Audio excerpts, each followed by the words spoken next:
Écoutez, après cette première session vraiment passionnante, on va redémarrer avec une deuxième session encore plus passionnante, avec donc Sophie Martinez et Gérard Dabouy comme modérateurs, animateurs de cette session.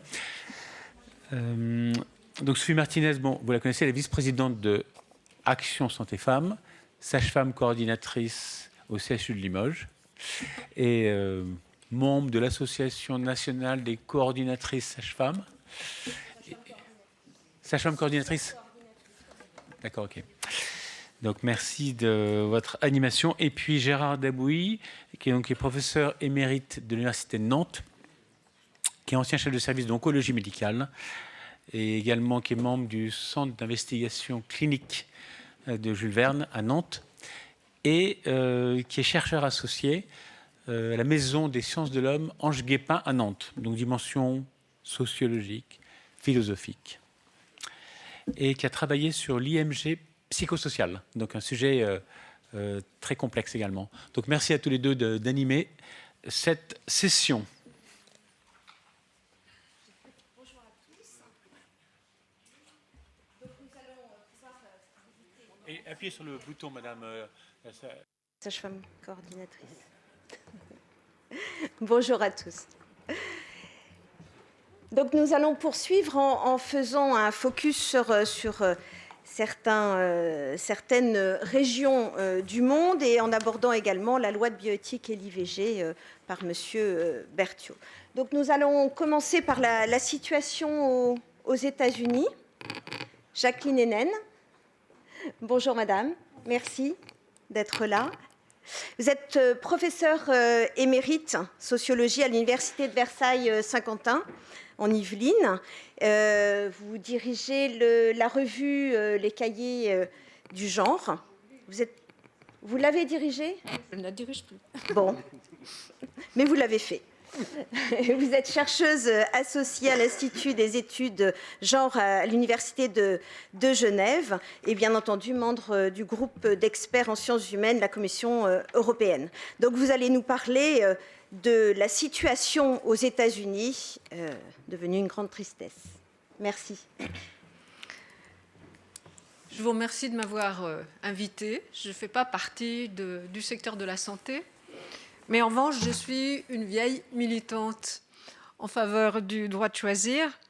Et c'est vrai que, bon, pour qui comme moi a contribué dans les années 70 à un petit ouvrage qui s'appelait « Le droit de choisir » et qui par la suite, parce que je suis plutôt une spécialiste des pays d'Europe de l'Est, a sorti un ouvrage sur le recul du droit à l'avortement, et le recul, c'est peu dire. En Pologne, en 1993, je n'anticipais pas ce qui vient de se passer aux USA. En tout cas, pas jusqu'à il y a une dizaine d'années, parce qu'on a vu les choses arriver progressivement.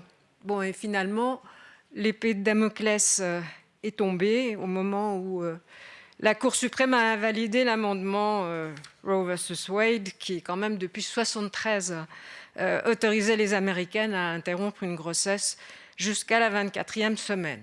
Autorisé en principe, puisqu'on a vu les régressions arriver depuis maintenant un certain nombre d'années. Et quand bien même 60% des citoyens du pays disaient déjà avant l'été dernier qu'ils étaient favorables au maintien de ce droit, les juges conservateurs ont déclaré l'arrêt infondé dès le départ parce qu'il n'était pas dans la Constitution. Tout l'intérêt du débat qui va avoir lieu ou qui a déjà lieu en France à ce propos. Or, merci beaucoup. Et malheureusement, cette décision, elle ne pouvait que conduire les États qui ont adopté des dispositions nécessaires en cas de changement de jurisprudence à interdire purement et simplement l'avortement. Et il y en a 9 qui l'ont fait tout de suite dans la foulée, et déjà maintenant une quinzaine, et sans doute bientôt une vingtaine qui, suite aux recours juridiques qui sont encore en cours, feront que dans près de la moitié des États-Unis, ce sera plus possible d'avoir recours à l'avortement. Alors on dira qu'il y a dans un certain nombre de ces États des clauses d'exception qui existent, mais en fait, elles sont formulées très vaguement et surtout elles sont très difficiles à suivre pour les professionnels de la santé. Et vous êtes certainement à ce propos, vous vous sentirez concernés parce qu'ils sont susceptibles non seulement d'être l'objet d'amendes très sévères, au Texas ça va jusqu'à l'interdiction d'exercer, mais aussi des peines de prison possibles. Et puis quand il existe des clauses en cas de viol ou d'inceste, pour les femmes, ce sont des clauses qui sont très difficiles à invoquer. Donc c'est pour ça que l'Institut Guttmacher, qui a été cité tout à l'heure et qui fait référence en la matière, prévoit que sous peu, c'est à la moitié de la population des femmes en âge d'avoir un enfant que ces diverses interdictions vont s'imposer. Et on a déjà aujourd'hui 60 cliniques qui soit ont fermé leurs portes, soit qui font encore des gestes d'ordre gynécologique, mais qui refusent de procéder à des avortements. Donc c'est dire si c'est grave pour les femmes concernées. Et moi, ce qui m'a beaucoup interpellée depuis maintenant plus d'une dizaine d'années, quand j'ai commencé à suivre justement les publications de Guttmacher, c'était de voir la rapidité avec laquelle, dans ces divers États, il y a eu une progression. Déjà en 2011, on parlait d'anus horribilis et il y avait eu cette année-là 200 amendements pour restreindre le droit à l'avortement. Et je vais insister un peu là-dessus parce que c'est une dynamique qu'on voit hélas à l'œuvre, pas avec la même gravité, mais qu'on voit à l'œuvre dans la partie est de l'Europe. On a parlé de la Pologne, il en sera probablement encore question, mais ce n'est pas seulement en Pologne qu'il y a des régressions à l'œuvre, et donc je pense qu'il faut y être attentif. Et dans ces régressions aux USA, depuis maintenant plus d'une dizaine d'années, bon, ça a consisté d'une part à définir l'embryon comme un être humain dès le moment de la fécondation, mais ça a aussi consisté à supprimer les clauses qui autorisaient des IVG tardives dans plusieurs États, à accroître les délais d'attente, à exiger une autorisation pour les mineurs ou parfois du père du futur enfant pour les femmes adultes, à restreindre l'usage du stérilet, dont les ultra-conservateurs disent que ça peut empêcher la fécondation, ou que ça empêche la fécondation, à limiter l'accès aux IVG médicamenteuses, à durcir les clauses du statut professionnel, et ça vous concerne en particulier, à les obliger, par exemple, mais c'est le cas dans beaucoup d'autres pays maintenant, à procéder à une échographie, à commenter l'image intra-utérine et à faire écouter à la femme les battements de cœur du fœtus, à encourager l'objection de conscience. Ça a déjà été évoqué, on voit que c'est quand même un mouvement qui gagne du terrain, y compris en Europe. Ou bien encore à édicter des normes d'équipement tellement drastiques, par exemple le nombre de places de parking ou la largeur des portes, qu'il y a depuis 10 ans maintenant déjà un certain nombre de cliniques qui ont progressivement dû fermer. Et depuis 2019, ces diverses interdictions ont été croissantes. Et il faut insister aussi sur le fait que toutes ces régressions se combinent souvent dans les États concernés avec la suppression ou la limitation de prise en charge des frais liés à l'IVG par le programme d'assurance santé, la suppression des subventions étatiques aux structures de planning familial, ça a été aussi un pas très important, ou l'interdiction aux universités financées par l'État de former des médecins à effectuer des IVG. Alors, je ne dis pas que ça, on le rencontre partout dans le reste du monde, mais ce qui m'a beaucoup, moi, sensibilisée à ces interdictions progressives, c'est qu'elles ont des échos ailleurs dans le monde. Bon, et à contrario, dans beaucoup de ces États, et ça c'est des choses qu'on voit aussi en Europe de l'Est, on a vu diverses mesures favorisant l'adoption dans ces mêmes régions. Bien, en Géorgie, aujourd'hui, on vous dit que les foetus comptent désormais pour le recensement et peuvent être déclarés au fisc comme des personnes à charge donnant droit à une pension alimentaire. Bon, on réagit en se disant qu'on est dans l'ordre de l'absurde, mais c'est le cumul de tous ces éléments auxquels on ne peut être qu'attentif. Bon, et il faut dire que ces divers amendements, ils ont été portés le plus souvent par des candidats républicains, mais ils ont été appuyés aussi par les représentants des églises et des associations pro-famille qui font écho à ces courants idéologiques.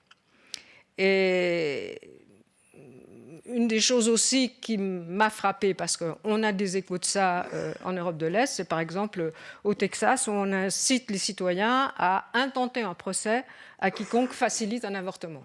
Bon, Texas, c'était vraiment un des États qui a été le plus rapidement très régressif. Alors, c'est vrai que depuis des décennies, ou en tout cas depuis des années, les féministes américaines adressaient des critiques, y compris aux démocrates, parce qu'ils n'ont pas toujours été à l'avant-garde de mesures offensives, et même Barack Obama, qui était favorable au droit à l'avortement, avait reculé face aux pressions des églises sur les questions de l'obligation des différentes institutions de rembourser l'avortement, ce qui aurait dû être le cas. Et c'est vrai aussi que un certain nombre des institutions comme Planned Parenthood ont fait l'objet de critiques aussi de la part des féministes américaines, parce qu'elles ne se sont pas mobilisées à l'échelle de tout le pays. À partir du moment où ces projets régressifs ont été annoncés, elles ont au contraire reculé en ne parlant plus d'avortement, en parlant de droits reproductifs. Bon, mais c'est dire aussi que l'écho de ces courants anti-choix sont forts dans le pays, et on sait que les courants évangéliques en particulier sont extrêmement agressifs sur la question. On entend à propos de l'Europe, les féministes que nous étions parlaient beaucoup de l'Église catholique, mais en fait aujourd'hui, ce sont les courants évangéliques ou les courants orthodoxes en Europe de l'Est qui sont à l'avant-garde des agressions sur ce terrain. Et comme ça a été dit tout à l'heure, le taux de mortalité des femmes aux USA, des femmes enceintes, il est très élevé. Il est plus élevé que partout ailleurs dans le monde, et il l'est particulièrement dans les États qui sont les plus régressifs. Donc ça veut dire qu'aujourd'hui, on a déjà, avec les 15 États, 22 millions d'Américaines, c'est-à-dire à peu près un tiers des femmes en âge de procréer, qui sont dans une situation où elles peuvent plus avoir directement et localement droit à une IVG.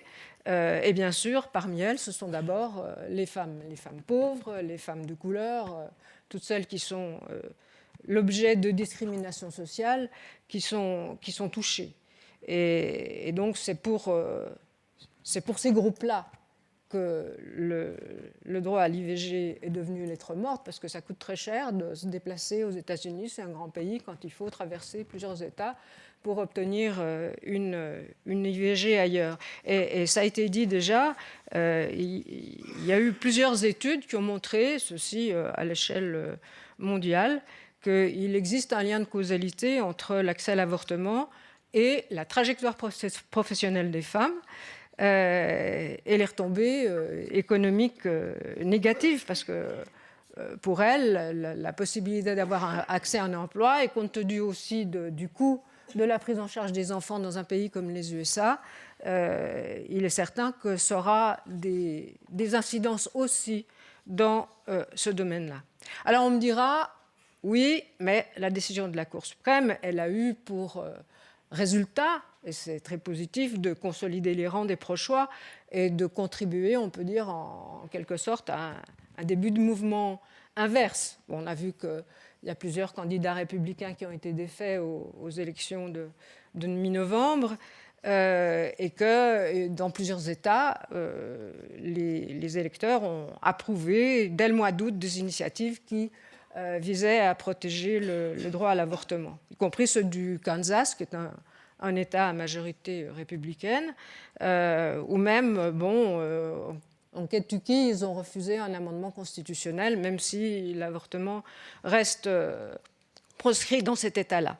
Et puis, il y a d'autres États, comme le Delaware, le Maryland et d'autres, qui ont adopté des lois qui améliorent les services, notamment via les possibilités pour les sages-femmes de procéder à des IVG. Il y a d'autres États qui ont adopté des clauses qui protègent les praticiens et les patientes d'États extérieurs qui viennent avorter chez eux. Et la Californie, par exemple, elle se prépare à devenir une sorte d'État sanctuaire.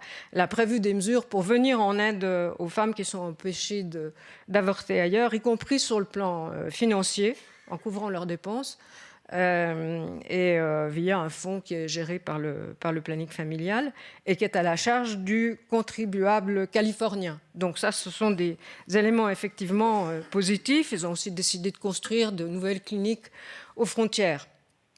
Bon, mais il n'empêche malgré tout que ces mesures positives ne pourront pas couvrir la totalité des femmes de ces États du Sud et du Centre, souvent des États davantage agricoles, à pouvoir recourir malgré tout à l'IVG. Et le fait que c'est très positif dans ces États qui ont réagi contre la décision du mois de juin, il était décidé de protéger mieux les médecins qui interviennent vis-à-vis de patientes non résidentes dans l'État.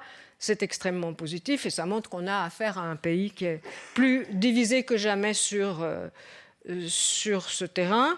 Et on peut penser que les risques évoqués que la droite religieuse s'attaque impunément à d'autres droits, qu'elle conteste aussi, tel le mariage pour tous, il y a eu des débuts d'attaque sur la question, le risque est un peu moins grand aujourd'hui, il s'éloigne quelque peu. Et surtout que là, Joe Biden vient de promulguer une loi qui protège le mariage homosexuel. Bon. Mais ceci dit, je pense qu'il faut rester prudent. Bon, sur la question de l'homosexualité, par exemple, quand on voit qu'en Floride, le Parlement a adopté une loi qui va jusqu'à interdire de parler d'homosexualité dans les écoles primaires. Vous avez peut-être vu passer ça, Don't Say Gay. Bon, ça laisse un petit peu ambivalent sur comment on peut espérer que les choses vont évoluer. Et puis d'autre part, il faut aussi souligner à ce stade que dans les États où l'avortement est légal, est resté légal ou a été réaffirmé comme devant le demeurer, les cliniques qui pratiquent des IVG sont souvent aujourd'hui aux limites de leur capacité en raison de la demande accrue des femmes qui viennent d'autres États. Et nombre d'entre elles, et Guttmacher insiste là-dessus, pour souvent ne peuvent pas faire face, en dépit de la loi, aux demandes en temps voulu. Et on ne peut pas non plus sous-estimer l'impact d'une telle situation à terme sur les populations qui sont concernées. Parce que du coup, la non-prise en charge à temps, elle vaut pour toutes les femmes qui cherchent à avoir accès à ces cliniques-là. Bon, et puis d'autre part, on a vu aussi au Congrès, il y a moins d'une semaine, que le poids des visions complotistes, certains élus républicains continuent à aller bon train, et que ce n'est pas vraiment de nature à rassurer. Ils viennent d'adopter 2 résolutions là, à la Chambre des représentants qui contrôlent dorénavant. Elles n'ont pas de chance de passer, mais elles disent quand même beaucoup sur l'état de confrontation qui a lieu à l'heure actuelle aux USA et sur ce que ça suppose pour les femmes qui vivent dans ces États les plus défavorisés. Et donc, je pense qu'il faut rester attentif à ces diverses mesures qui ont été proposées, promulguées, défendues, qui ont fait l'objet de tant de discours, parce que j'y insiste, en Europe, en Europe de l'Est en particulier, ce n'est pas seulement en Pologne qu'on a affaire à des régressions. C'est vrai aussi, même si c'est bien moindre pour l'instant, en Russie, en Hongrie, en Slovaquie, en Croatie, en Roumanie, en Lituanie. Ça fait beaucoup. C'est des petits pas qui sont pris dans ces divers pays, mais là, c'est sur notre continent. Et je pense qu'il faut vraiment rester attentif à ce qui peut se passer dans les années qui viennent. Je vous remercie.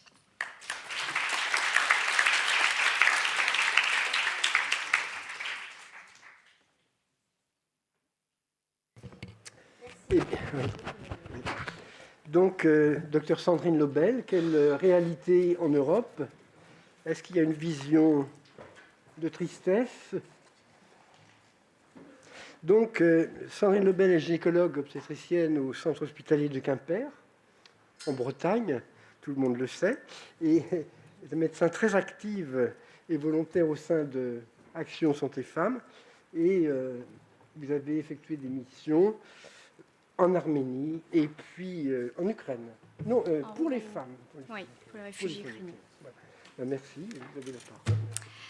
Donc, je vais vous présenter un état des lieux des IVG en Europe, un droit qui semblait acquis et qui divise aujourd'hui sur le continent européen.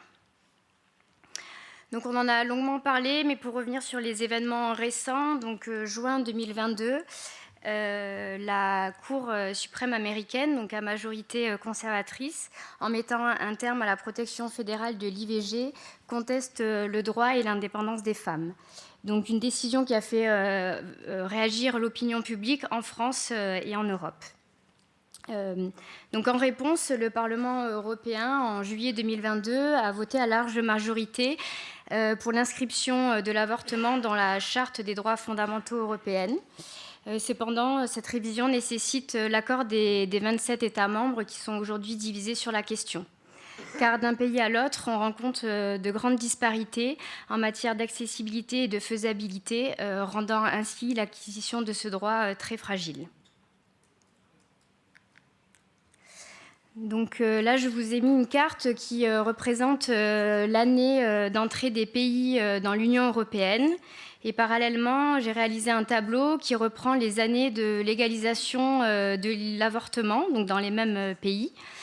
Donc on peut noter que les pays qui sont surlignés en rose, qui sont aujourd'hui en nette régression dans l'acquisition et dans l'accès à l'avortement, étaient des pionniers en matière de dépénalisation. Alors, je voulais juste refaire un petit point. J'ai pu constater au fil de mes recherches un amalgame et une confusion sur des termes utilisés, notamment dans les articles de presse. Donc, je voulais un peu clarifier les choses pour qu'on ait un langage commun, même si je pense que tout ça parle à tout le monde. Donc, IVG, interruption volontaire de grossesse. L'IMG, c'est l'interruption médicale de grossesse, alors qui est très codifiée et différenciée de l'IVG en France. Mais ce n'est pas vraiment le cas dans la majorité des pays européens. Donc l'IMG se base sur la loi de bioéthique. Elle est accordée à la suite de la demande d'un couple, accordée par un centre de diagnostic anténatal en France. Et donc elle se base sur la loi de bioéthique qui l'autorise si la poursuite de la grossesse met gravement en danger la santé de la mère ou s'il existe une forte probabilité que l'enfant à naître soit atteint d'une affection de particulière gravité reconnue comme incurable. Donc il n'y a aucun délai à cette pratique en France dans ce contexte. Alors ensuite, je voulais reparler de semaine de grossesse, donc qui est utilisé comme terme dans un cadre législatif. Donc moi, je vais parler exclusivement de semaine de grossesse dans mon exposé. Il est basé sur le premier jour, le jour supposé de la fécondation. Et ce terme est à différencier de semaine d'aménorrhée qui est utilisé dans le jargon médical, notamment pour le suivi obstétrical. Donc voici le diagramme représentant les délais légaux en semaine de grossesse dans les différents pays européens. Donc le délai légal va de 10 semaines de grossesse pour les pays en rouge sur le diagramme jusqu'à 22 semaines de grossesse notamment aux Pays-Bas. Et la moyenne des pays se situe à 12 semaines de grossesse.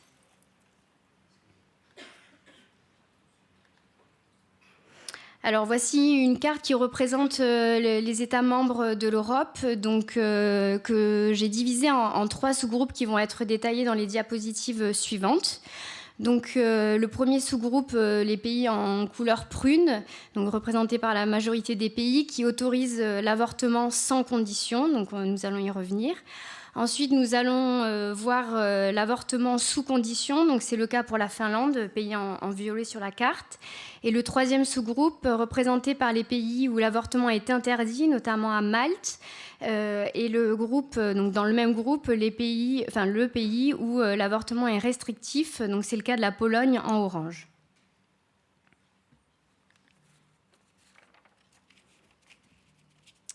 Alors la majorité... je remets la carte.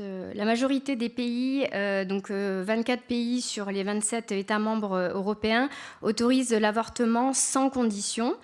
Donc le premier sous-groupe dont je vous ai parlé, donc ça veut dire que les femmes n'ont pas besoin de justificatif pour avoir accès à l'avortement. Mais force est de constater que l'évolution de cette législation est soumise à l'histoire et à la culture de chaque pays. Donc on va parler de quelque chose qu'on connaît bien, c'est le cas de la France. Donc je vais vous faire un rapide rappel historique. Donc la France a dépénalisé l'IVG en 1975 à la suite du manifeste des 343 et du procès de Bobigny, donc qui mettait en accusation une jeune mineure, Marie-Claire Chevalier, qui avait été accusée par son violeur d'IVG clandestine. En France, ce cas particulier avait remis au centre des débats publics le droit à l'avortement qui a conduit le 17 janvier 1975 à la loi Veil. Donc il faut donc en mettre en lumière ces cas précis qui, à eux seuls, ont permis un renversement législatif et qui ont permis aussi une évolution des consciences. Donc ensuite, la France, je ne vais pas tout détailler, mais a eu une progression en matière d'accessibilité et d'évolution.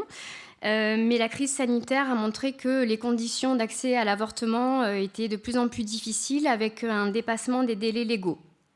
Donc, en réponse à ces difficultés, le Sénat a voté en mars dernier un allongement du délai à 14 semaines de grossesse. Donc toujours dans le même sous-groupe des pays à avortement sans condition. Donc je vais juste aborder l'Irlande rapidement. Donc c'est le dernier pays à avoir dépénalisé l'avortement à la suite du référendum du 25 mai 2018. Donc depuis, ce pays a essayé de rattraper son retard en essayant d'améliorer l'accessibilité des IVG, en rendant cette pratique gratuite et aussi en permettant aux mineurs de ne plus avoir de consentement parental obligatoire. Alors, dans le deuxième sous-groupe, donc avortement sous condition, donc c'est le cas de la Finlande. La Finlande autorise l'avortement jusqu'à 12 semaines de grossesse dans des conditions de difficultés socio-économiques, de santé ou de minorité. Donc la Finlande a une approche plutôt novatrice puisqu'elle a misé sur l'éducation et la prévention des jeunes générations.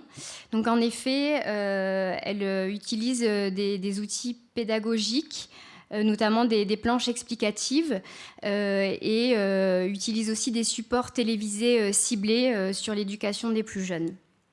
Donc l'État aussi a une part active puisqu'il a intégré comme option au baccalauréat la matière intitulée Éducation et prévention à la vie affective, relationnelle et sexuelle. Alors, par opposition aux 3 exemples que je viens de vous citer, qui font des efforts en matière d'évolution pour l'accès à l'IVG, je vais aborder 2 autres pays qui font pourtant partie du même sous-groupe que la France et l'Irlande, mais qui sont en net recul et en grande régression actuellement. Donc, c'est le cas de la Croatie et de la Hongrie. Donc la Croatie, qui a fait parler d'elle cette année, qui avait dépénalisé l'IVG en 1978. Donc elle a fait parler d'elle par le cas très médiatisé de Mirela Kavjeda, donc une femme de 39 ans qui avait souhaité avoir recours à une IVG pour malformation fœtale. Donc elle s'est vue refuser par 4 hôpitaux à Zagreb cette prise en charge, alors que la loi en vigueur l'autorise après 10 semaines de grossesse dans ce contexte. Donc c'est dans ce flou législatif et dans toutes ces contradictions qu'elle a préféré se faire prendre en charge en Slovénie, même si le gouvernement croate avait finalement autorisé l'IVG.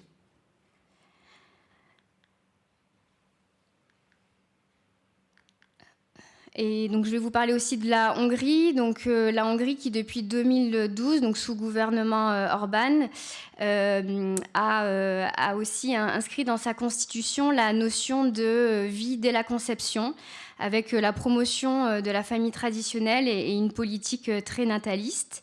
Et depuis un décret du 12 septembre 2022, il y a une obligation pour les femmes demandeuses d'un avortement d'écouter les bruits du cœur avant la pratique de l'IVG. Donc une initiative qui vise à décourager la plupart de ces femmes.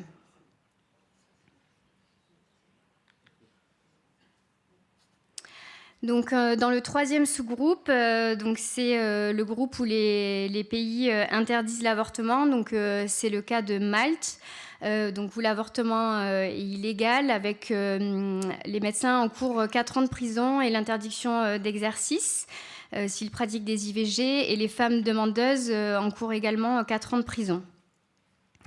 Et dans le même groupe, je vais parler donc de la Pologne qui est en nette régression avec depuis octobre 2020 une interdiction de pratiquer des IVG dans le cadre de malformations fétales qui représentaient 90% des motifs d'IVG dans le pays. Donc je vais vous montrer un documentaire qui explique un petit peu la situation en Pologne. Donc si ça fonctionne. Devant le tribunal constitutionnel à Varsovie, des centaines de manifestants pro-avortement se sont donné le mot. L'arrêt interdisant l'IVG en cas de malformation du fœtus vient d'être publié au journal officiel. Avec effet immédiat, a précisé le gouvernement conservateur qui a dû réformer le tribunal il y a quelques mois pour obtenir victoire. Les défenseurs de la liberté de choix et l'opposition dénoncent une guerre contre les femmes. La déclaration de la présidente du tribunal constitutionnel ne change rien. Nous savons qu'il y aura probablement des médecins lâches qui vous diront que la loi a changé, qui essaieront de refuser de la pratiquer. Nous vous poursuivrons en justice si vous avez perdu la mémoire. La réalité, c'est que l'avortement est désormais pratiquement interdit en Pologne au nom de l'inconstitutionnalité déclarée de l'interruption de la vie, et ce à 3 exceptions près, en cas de viol, d'inceste ou lorsque la vie de la mère est en danger. C'est oublier nos droits, rappellent de nombreuses Polonaises. Je veux que l'on puisse exercer le droit de choisir pour nous-mêmes. Il faut reprendre les manifestations. C'est la seule façon de prouver à ceux qui nous gouvernent qu'on n'est pas fatigué, qu'on ne manque pas d'énergie et qu'on est tous unis, quel que soit notre âge. Pour elle, comme pour d'autres, le combat continue.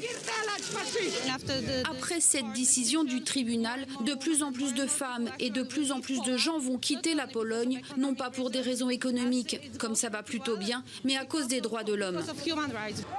L'Union européenne ne fait rien pour nous aider, déplore la jeune femme.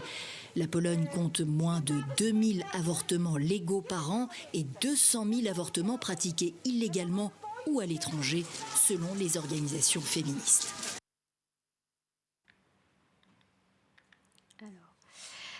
Donc ce que l'on peut constater en Pologne, c'est qu'il y a une perte réelle de la confiance envers le corps médical, avec une recrudescence de la filière clandestine abortive. Car aujourd'hui en Pologne, les questions d'avortement se règlent au tribunal et les patientes désireuses d'une grossesse le font parfois au péril de leur vie. Donc c'est le cas, comme on a parlé tout à l'heure, des destins tragiques d'Isabella Sajbor et d'Agnieszka, 2 femmes jeunes en parfaite santé qui sont décédées cette année dans les hôpitaux en Pologne à la suite d'un refus de prise en charge. Un exemple encore probant de l'effet paralysant de la loi. Ces histoires mettent en lumière la symbolique des frontières et la perte de chance pour ces femmes qui auraient bénéficié d'une interruption médicale de grossesse pour sauvetage maternel, en France notamment. Et c'est là où la distinction IVG-IMG prend tout son sens.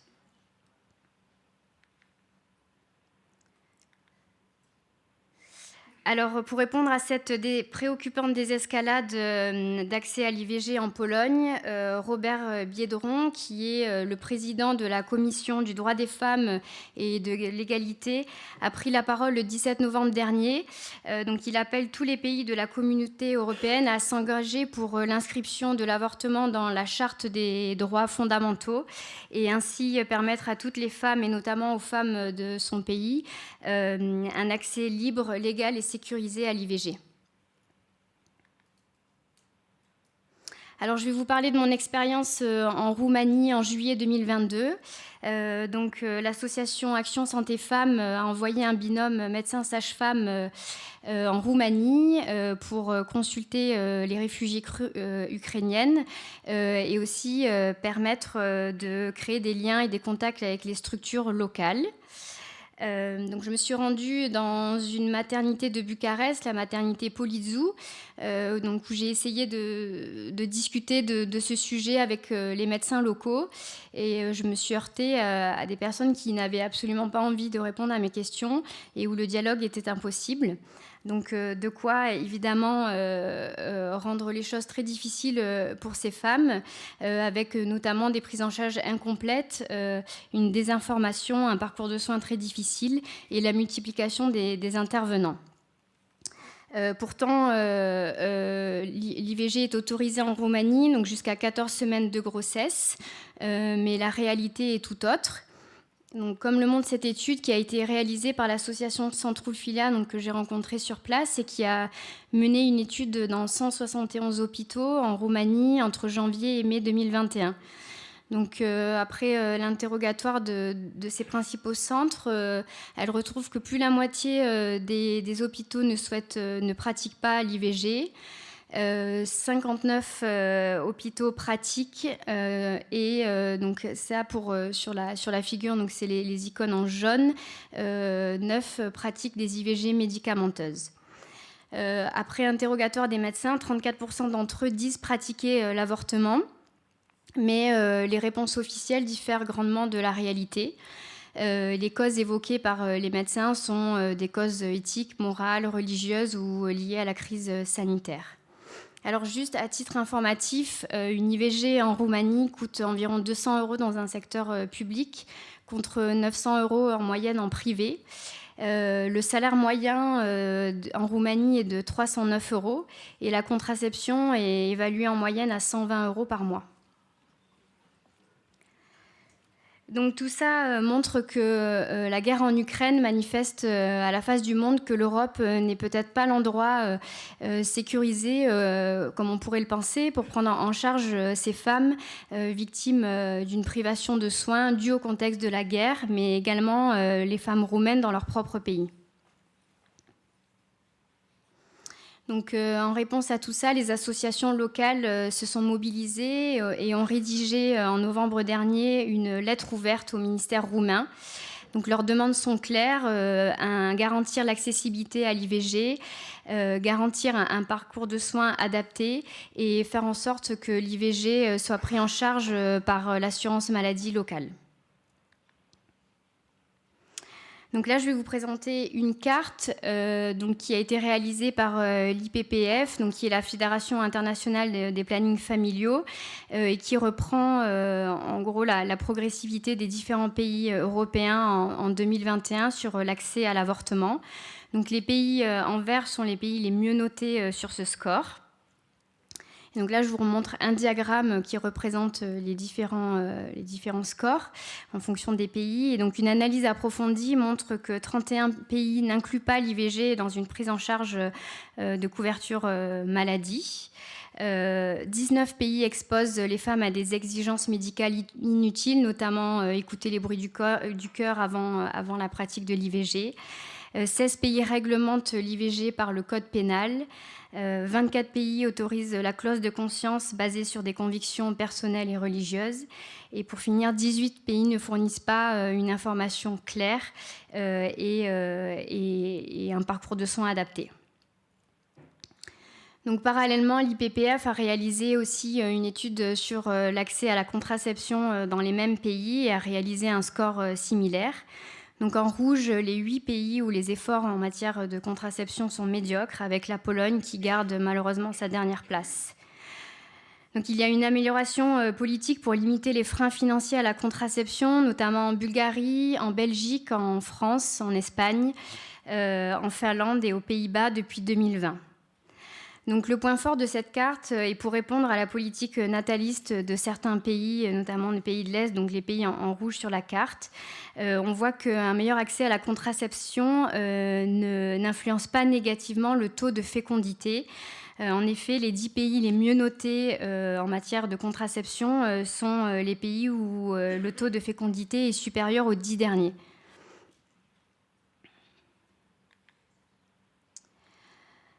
Donc voici une diapositive qui reprend tous les freins et obstacles à l'IVG en France et en Europe.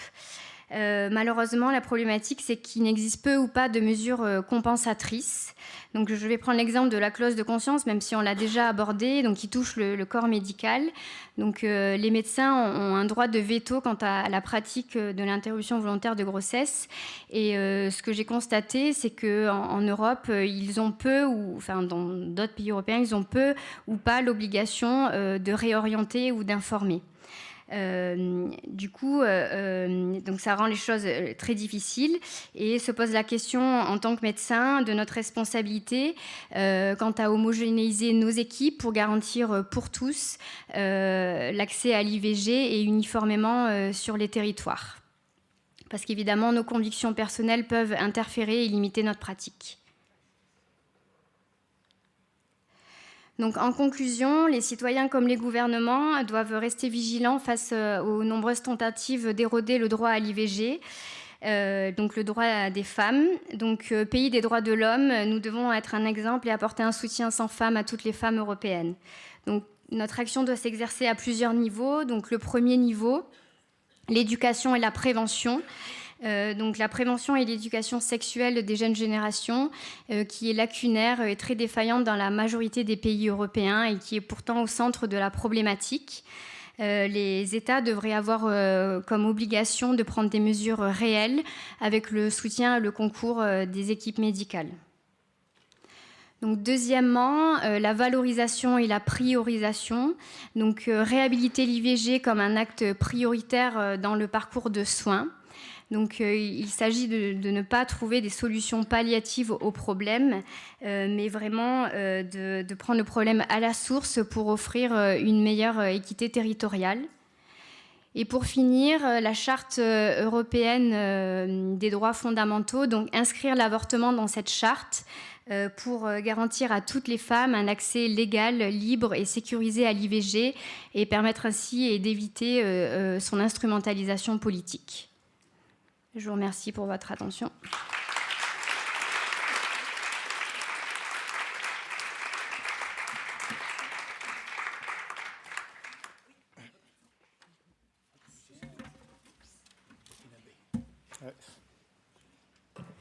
Nous allons donc poursuivre avec Seydou Drabo. Oui, merci Sandrine, excuse-nous. Nous allons poursuivre avec Seydou, qui est anthropologue, qui travaille à l'IRP à Marseille et qui a fait une thèse sur sa thèse de doctorat sur l'utilisation des contraceptifs et du misoprostol à Ouagadougou, au Burkina Faso, dont vous rentrez. Merci beaucoup de me donner cette opportunité de prendre part à ce colloque. Donc, je me fais le plaisir de vous présenter l'expérience des femmes en Afrique en termes d'avortement. Alors, quand on parle d'Afrique, c'est une cinquantaine de pays. Donc, je n'ai pas la prétention de vous parler de tous les pays, mais au moins les quelques pays que je connais, comme le Burkina Faso, le Bénin ou le Sénégal. Alors, je vais donner des illustrations à travers donc, quelques exemples. Déjà, il faut dire que l'avortement, on le connaît, c'est un problème de santé publique. Alors, quand on se réfère à son incidence et ses conséquences, les données de l'OMS nous disent qu'il y a 73 millions d'avortements qui ont lieu chaque année dans le monde. Et parmi ces 73 millions, il y a 45% de ces avortements qui sont non sécurisés, dont 97% interviennent dans les pays en développement. Donc, quelques pays de l'Amérique latine, de l'Asie et bien sûr de l'Afrique. Et en Afrique, près de la moitié des avortements se passent dans des conditions non dangereuses. Alors que nous savons, plus l'avortement se passe dans des conditions dangereuses, plus le risque de mourir donc, de complications post-avortement est très élevé. Et donc, si on se réfère aux données de l'OMS, entre 4 à 13% des décès maternels sont liés donc, aux avortements non sécurisés, dont la grande majorité ont lieu dans les pays africains. Donc, à titre illustratif, l'Institut Guttmacher nous montre qu'en 2019, sur 100 000 avortements qui ont eu lieu en Afrique, il y a eu 185 décès. Voilà. Il faut dire que les données sur les avortements sont souvent sous-estimées, compte tenu donc, de la difficulté à partager l'expérience d'avortement. Donc, il faut considérer que ces données sont sous-estimées. Et ce qu'il faut retenir également, c'est que la plupart des avortements qui interviennent en Afrique sont la résistance des grossesses non prévues. Voilà, parce que sur 10 grossesses non prévues ou planifiées, il y a au moins 4 qui se terminent par des avortements. Mais les conditions dans lesquelles les avortements se passent dépendent donc de la législation des pays.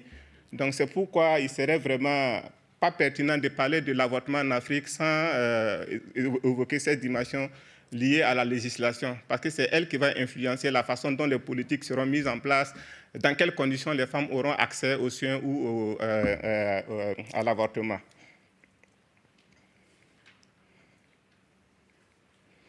Donc, en termes de législation, quand on regarde un peu la carte du monde, on voit que sur le continent africain, il y a moins de couleurs vertes. Ça veut dire que la majorité des femmes qui y sont, donc 92% des femmes en âge de procréer, vivent dans des endroits en Afrique où la loi sur l'avortement est soit très restrictive, limitée, ou même carrément interdite. Voilà. Et ce qu'il faut retenir, c'est que la plupart des pays africains ont hérité, en fait, des lois coloniales. Voilà. Par exemple, les pays de l'Afrique francophone étaient pendant très longtemps sous l'influence de la loi française de 1920 qui interdisait tout avortement provoqué et toute promotion de méthodes de contraception, et de même pour les pays anglophones. Donc pendant longtemps, cette loi a influencé la façon dont les politiques ont été mises en place, même après les indépendances. Mais comme vous le constatez, il y a quelques pays qui sont en vert. Vous voyez avec les différentes dates où l'avortement a été libéralisé, notamment la Tunisie, l'Afrique du Sud, et le Bénin qui fait partie des derniers pays en date, qui a autorisé l'avortement sur demande depuis octobre 2020 jusqu'à 12 semaines de grossesse. Et pour en arriver là, il a fallu déjà en 2003 abroger la loi française de 1920, donc pour pouvoir passer à une étape. Donc c'est pour vous montrer à quel point cette loi a pendant longtemps influencé le processus de libération de l'avortement dans les pays qui ont été colonisés. Mais il faut dire que cette légalisation de l'avortement au Bénin n'a pas été sans difficulté. Voilà. Déjà, quand la loi a été prise, la conférence épiscopale l'avait qualifiée d'une culture de mort. Voilà. Donc, ça veut dire qu'il y a toujours des oppositions qui sont là. Et le ministre béninois de l'époque, qui est l'actuel ministre, avait justifié cette loi justement. Voilà, en termes de santé publique, c'est pour sauver la vie des femmes, les complications d'avortement, la déscolarisation des filles et autres. Voilà. Parce qu'il faut savoir que les complications d'avortement ne sont pas liées au décès ou à la morbidité. Il y a d'autres conséquences connexes qui influencent toute la vie sociale et économique des femmes. Pour des pays comme le Burkina Faso, je suis originaire du Burkina, il y a eu des tentatives en 2018 lorsque le ministre de la Santé de l'époque avait parlé des interruptions sécurisées de grossesse qui allaient être une stratégie pour permettre au pays d'accélérer l'atteinte des objectifs en termes de réduction de la croissance de la population. Et une fois qu'il s'est exprimé sur les réseaux sociaux, ça fait un tollé, il y avait des commentaires dans la presse écrite. Donc il était obligé, comme vous le constatez sur cette photo, de faire le tour des différents leaders d'opinion. Il est parti chez les leaders coutumiers, chez les leaders religieux musulmans, chez les catholiques, chez les évangélistes, pour se dédire. Voilà, donc c'est pour vous dire qu'on peut en Afrique avoir affaire à des leaders politiques qui sont engagés, mais ils sont chaque fois retenus par la pression populaire, puisqu'ils ont aussi besoin de l'électorat. Donc si bien que sur le terrain, En Afrique, ceux qui sont le plus actifs dans le domaine de la santé, le droit des femmes à la santé reproductive de façon générale, ce sont les associations et les ONG qui travaillent soit pour préserver certains acquis ou même pour contourner la législation afin de permettre des femmes, malgré le contexte d'interdiction, d'accéder donc à des avortements sécurisés. Donc, je vais vous donner quelques exemples ici. On a par exemple des associations ONG qui font le plaidoyer pour amener les États à respecter leurs engagements pris lors du protocole de Maputo. Ça, c'était en 2003. Il y a au moins plus d'une trentaine de pays africains qui avaient ratifié ce protocole-là. Voilà. Pourquoi le protocole de Maputo est très important? Parce que dans le protocole, il y a l'article 14 qui stipule qu'on devrait pouvoir offrir un avortement médicalisé aux femmes en cas d'inceste, de viol, lorsqu'il y a malformation fœtale, mais surtout pour des raisons psychiques et sanitaires.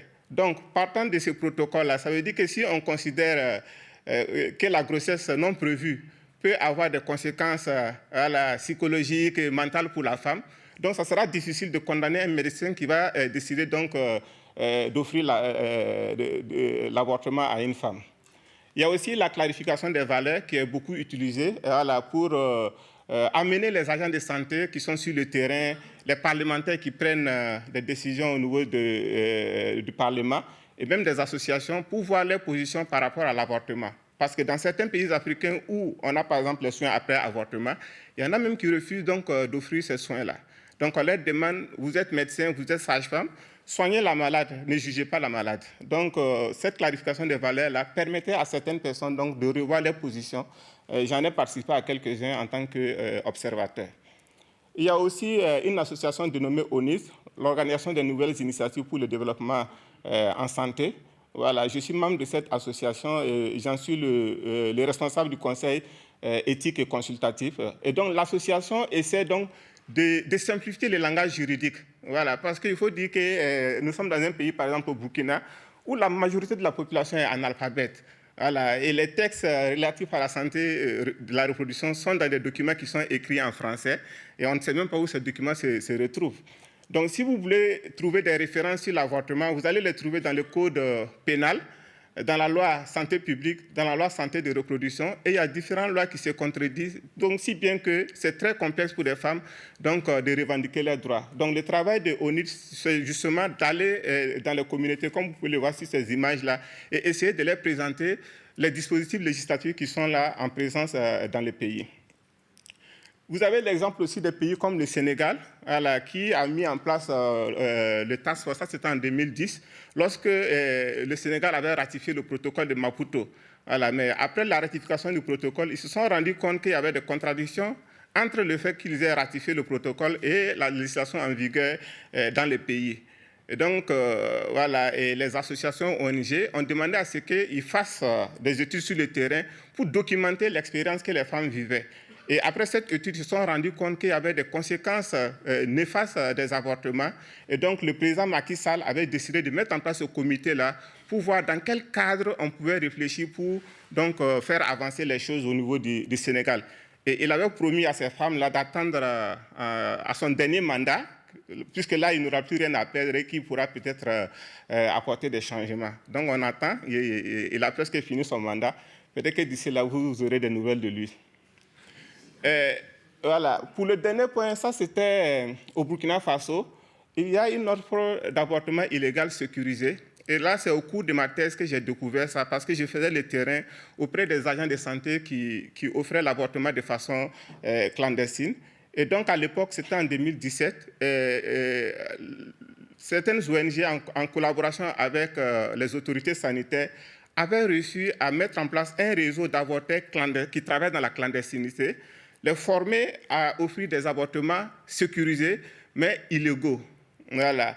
Et ces derniers étaient connus par les autorités judiciaires, les autorités policières et les autorités sanitaires, pour qu'en cas de problème, on puisse donc les couvrir.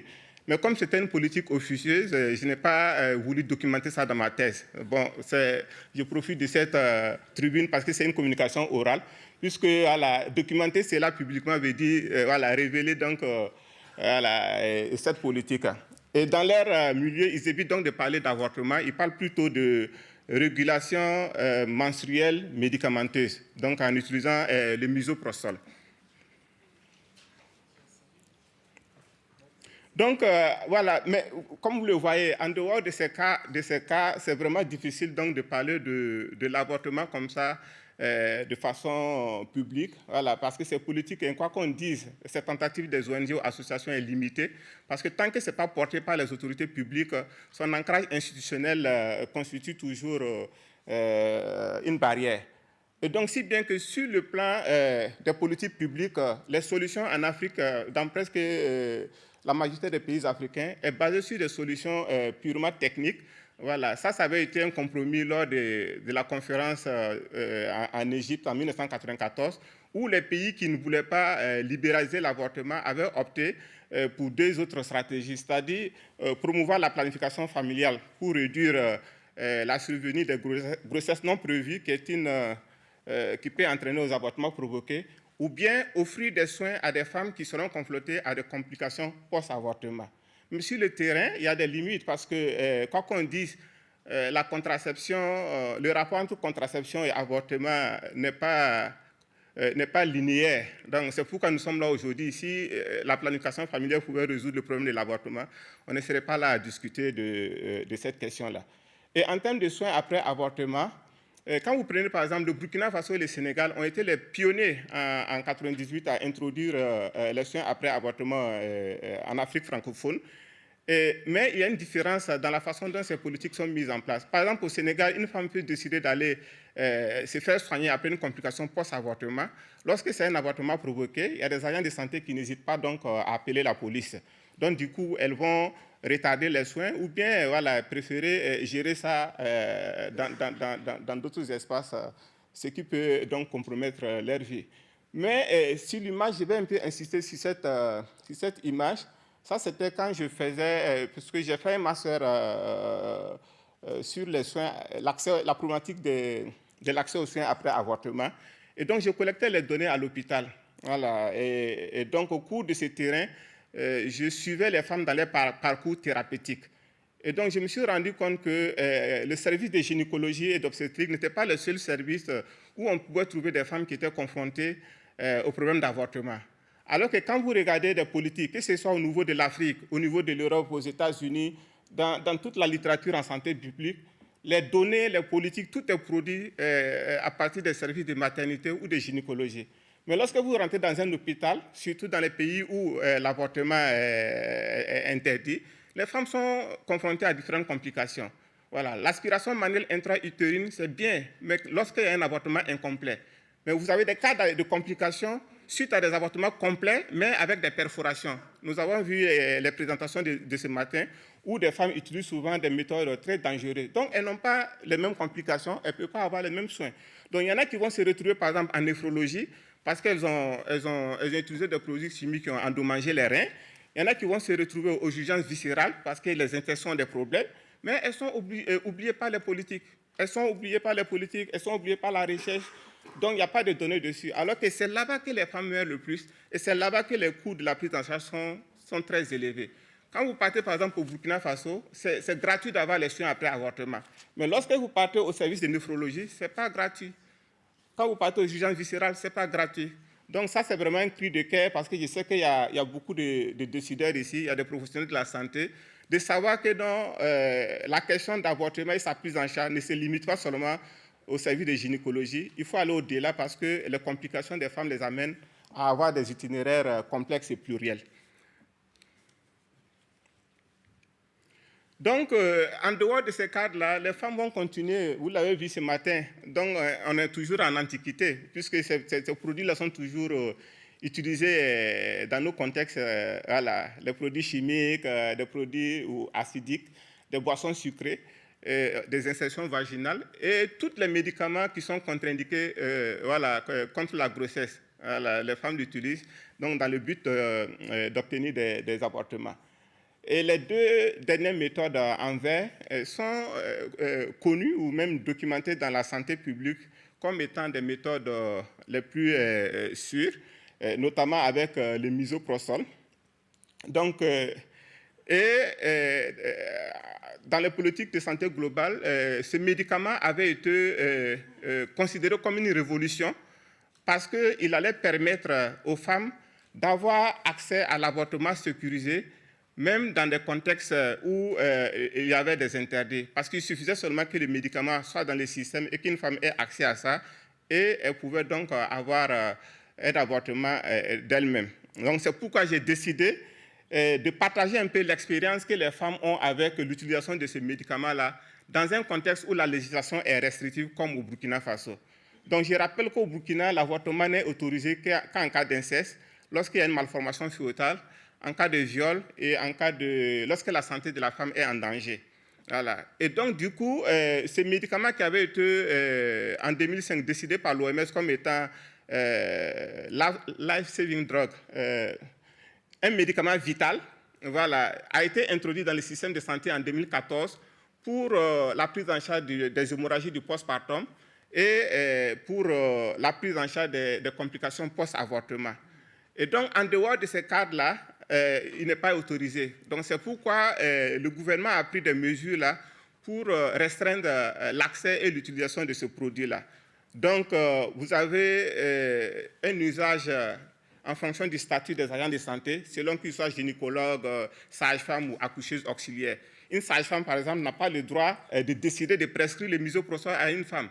Elle doit le faire sous la responsabilité d'un gynécologue et ainsi de suite.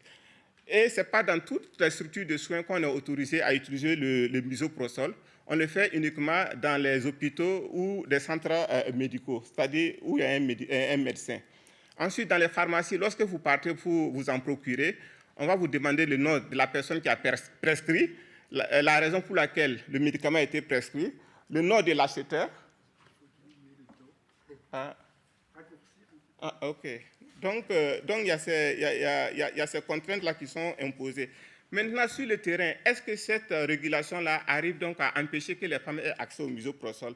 Non, parce que nous avons une offre d'avortement qui est là, qui rencontre une demande. Et donc, il y a un réseau d'acteurs qui sont là, qui favorisent donc la circulation et l'accès à ces médicaments-là.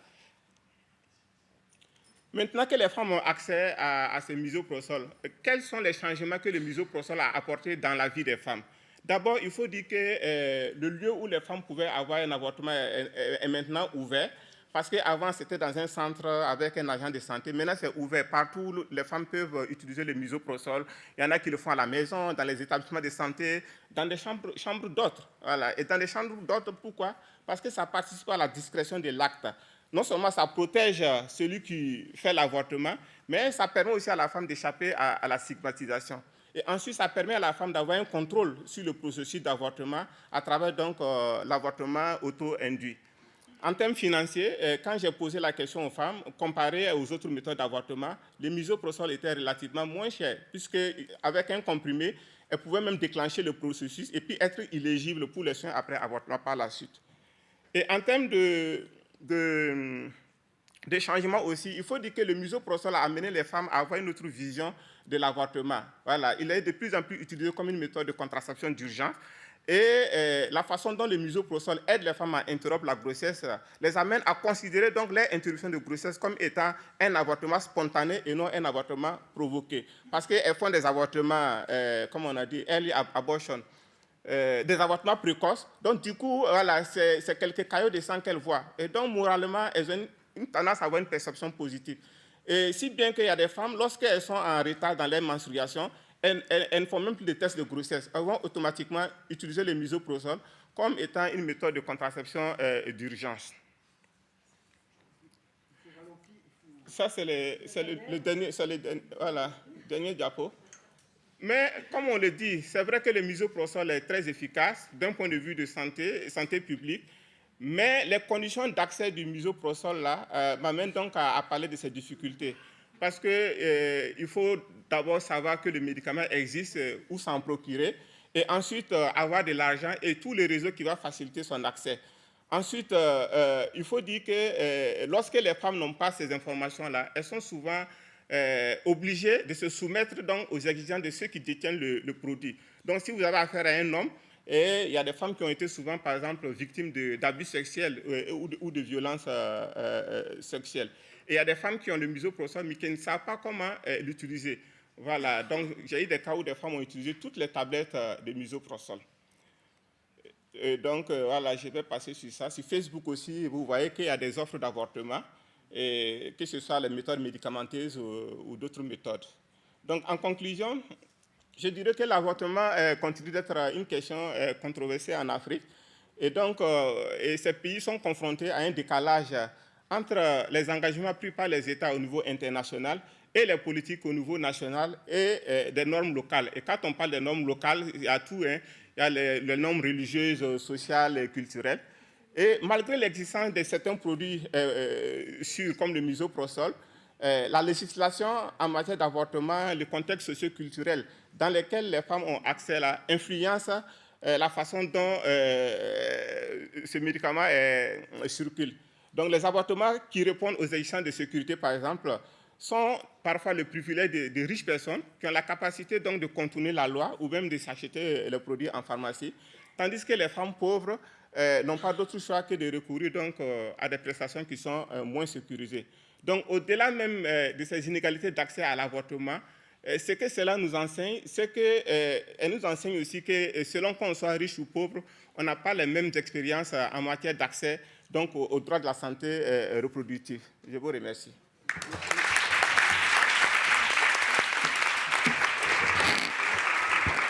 Merci beaucoup, Seydou. Excuse-nous de t'avoir bousculé, mais c'était très intéressant. Oui. Donc, dernière intervention sur le droit de la bioéthique. Je suis heureux de vous présenter Denis Berthiaud, qui est un juriste, qui est maître de conférence, enseignant-chercheur en droit de la bioéthique et membre de l'Institut Droit et Santé à Paris-Descartes. C'est l'ancien directeur du Centre de recherche en droit médical de Paris 5. Et puis aussi, c'est un pilier fondateur du Centre d'éthique clinique de Cochin et aussi Centre d'éthique clinique de la clinique Jules Verne. Donc, Denis, les juristes sont brefs. Oui, les juristes sont brefs, voilà. C'est toujours le rôle qu'on donne aux juristes en général, c'est d'être bref. Merci d'abord beaucoup de m'avoir invité à intervenir dans cette journée. Et puis, pas merci du tout de m'avoir donné un sujet pareil. Parce qu'au fond, le droit de la bioéthique et puis l'IVG, c'est une histoire des plus complexes. Et c'est sans aucun doute l'histoire du rapport le plus complexe qu'il puisse y avoir entre une matière concernée par le droit de la bioéthique et précisément le droit de la bioéthique. En fait, il y en a deux, pour vous dire la vérité. Il y a l'IVG et puis il y a la fin de vie. Ça, on est bien d'accord. Ce sont les deux matières les plus complexes, comme par hasard. Hein, la fin de vie fait l'objet d'un débat aujourd'hui. L'IVG est perpétuellement en débat. Donc, ce n'est pas un hasard non plus, tout à fait. Alors, comme tout bon jury, je n'ai pas fait de diapo pour deux raisons. D'abord, parce que je suis jury, je l'ai dit, qu'on est très mauvais dans les diapos. Et puis, que, deuxièmement, je serais bien incapable de le lire, puisque je ne vois pas grand-chose, et que, en fin de compte, j'en suis plus à l'état de lire un diapo, même sur ma tablette. Le fait est que ce qui est intéressant, je voudrais juste qu'on retienne ensemble 2-3 points. En fait, c'est ça qui me semble être intéressant. D'abord, l'IVG, c'est passionnant vis-à-vis du droit de la bioéthique parce qu'au fond, c'est la première loi, 75, qui est une loi que je qualifierais issue du droit de la bioéthique, c'est-à-dire en réalité qui, à un moment ou un autre, exprime en tout cas le droit de la bioéthique. Alors, il y en a bien eu une avant, hein. Il y a eu la loi Neuwirth sur la contraception, mais elle n'a pas donné lieu à un débat aussi important, en réalité, même si ça a été un débat très long, puisque les premières propositions de loi ont eu lieu en 1957-58, qu'il a fallu 10 ans pour arriver à la loi Neuwirth. Ça a été très long, mais le fait est que ça n'a pas donné lieu au même débat. Quand je dis que c'est une loi qui, en réalité, met en scène la bioéthique, c'est que en réalité, la notion de droit de la bioéthique est extrêmement récente. Ce n'est pas une notion qui date de l'Antiquité, comme on nous le dit, comme on nous l'a dit tout à l'heure. C'est une notion extrêmement récente qui date des lendemains de la Seconde Guerre mondiale et qui, en réalité, est là un tout petit peu pour canaliser, à un moment ou à un autre, la réflexion autour de la médecine en utilisant un certain nombre de principes. Ces principes, d'ailleurs, on on les référence en termes de bioéthique au nombre de 4, vous le savez. Il y a le principe du respect de l'autonomie, d'ailleurs pour être précis, du respect de la volonté des individus. Deuxièmement, il y a le principe de non-malfaisance, le fameux primum non nocere. Il y a le principe de bienfaisance, qui consiste effectivement à faire le bien et dont la dérive, il faut s'en méfier, est le paternalisme médical. Et puis le principe de justice, qui est en réalité le rapport de l'individu à la collectivité. Qu'est-ce que, en réalité, la collectivité a à faire et quel est son droit à intervenir à un moment ou à un autre dans la situation. La loi bioéthique, la loi 75 sur l'IVG, c'est une loi bioéthique parce que c'est la première fois qu'on va discuter en réalité de ces valeurs qu'on va essayer de malaxer et de concilier. Ce qu'on oublie souvent de dire, c'est que la loi de 75 est une loi de conciliation juridique et de conciliation des valeurs. D'abord, la loi de 75, on oublie aussi souvent de le dire, est une loi qui est temporaire. Je vous le rappelle, la loi de 75 nous ramène à la loi de 79, puisqu'en fait, la loi de 75, c'est une acceptation de l'IVG pendant un temps réduit, en attendant qu'il puisse être accepté définitivement, ce qui a été le cas en 1979. Deuxièmement, ce qui est intéressant, c'est que, au fond, quels principes ont été maniés en 1975 ? Et ça réfère un peu à ce que disait Michel Meunier tout à l'heure à propos du discours de Simone Veil. Vous savez qu'à l'époque, il y avait un grand combat entre deux femmes qui étaient au gouvernement, qui étaient Françoise Giroud et qui était Simone Veil. Simone Veil était ministre de la Santé, Françoise Giroud était la première femme secrétaire d'État à la condition de la femme qu'avait nommée Giscard d'Estaing. Et déjà, le problème est posé. Est-ce une question de condition de la femme, de droit de la femme, ou est-ce une question de santé publique ? Eh bien, en 1975, on a tranché. Et on a tranché de façon extrêmement claire, c'est avant tout une question de santé publique. Si la loi de 1975 est arrivée à être acceptée, c'est avant tout autour de l'idée de santé publique. C'est justement cette catastrophe sanitaire qui a été présentée tout à l'heure et ce problème général de santé publique qui était au cœur, en réalité, de la réflexion. Et qui a emporté en quelque sorte le morceau. Ce qu'il faut savoir, c'est que la loi 75, d'un point de vue bioéthique, c'est une conciliation. La clause de conscience, c'est une conciliation. La clause de conscience, on l'a introduite. Pourquoi ? Parce que l'Église catholique a dit à ce moment-là, on ne descendra pas dans la rue si à un moment ou à un autre, vous admettez la clause de conscience. C'est ça, en réalité, cette transaction qui a été effectivement admise. Donc, tout est politique. Quand effectivement Simone Veil nous parle de ce dernier recours, c'est qu'au fond, la loi est présentée avant tout sur la santé publique et sur la situation d'une réponse aux malfaisances qui pourraient être faites à la femme. Et notamment, c'est l'introduction de la notion de détresse. Je vous rappelle qu'on l'a oublié, mais en 1975, tout était couvert par la notion de détresse. Et donc, si la femme pouvait accéder à l'interruption volontaire de grossesse, c'est au nom de sa situation de détresse. Donc, en réalité, les deux axes et les deux valeurs qui sont mis en avant, c'est la santé publique et c'est incontestablement la notion de non-malfaisance à l'égard de la femme, à ne pas admettre l'interruption volontaire de grossesse. Alors, l'autonomie dans tout ça, vous allez me dire, oui, l'autonomie, oui, bien sûr. Mais l'autonomie, l'important, c'est de la respecter. Ce n'est pas tellement en réalité, de voir si, en fin de compte, on y répond au minimum. Et on respecte bien ce que la femme peut vouloir ou pas vouloir, qu'on respecte bien ce que le médecin peut vouloir ou pas vouloir au travers de la clause de conscience. Et en fait, ce qui est assez intéressant, c'est que le Conseil constitutionnel, qui va rendre une décision en 1975 à propos de cette loi, va opérer cette conciliation de valeurs. C'est-à-dire qu'il va dire, d'un côté, il y a bien sûr le respect dû à la vie, je l'ai évidemment dit différemment, c'est le principe de justice qui a été dû en place, et il ne le dit pas de cette façon-là d'ailleurs, c'est le respect de l'individu, des personnes, dès le commencement de la vie. Il parle à ce moment-là comme ça.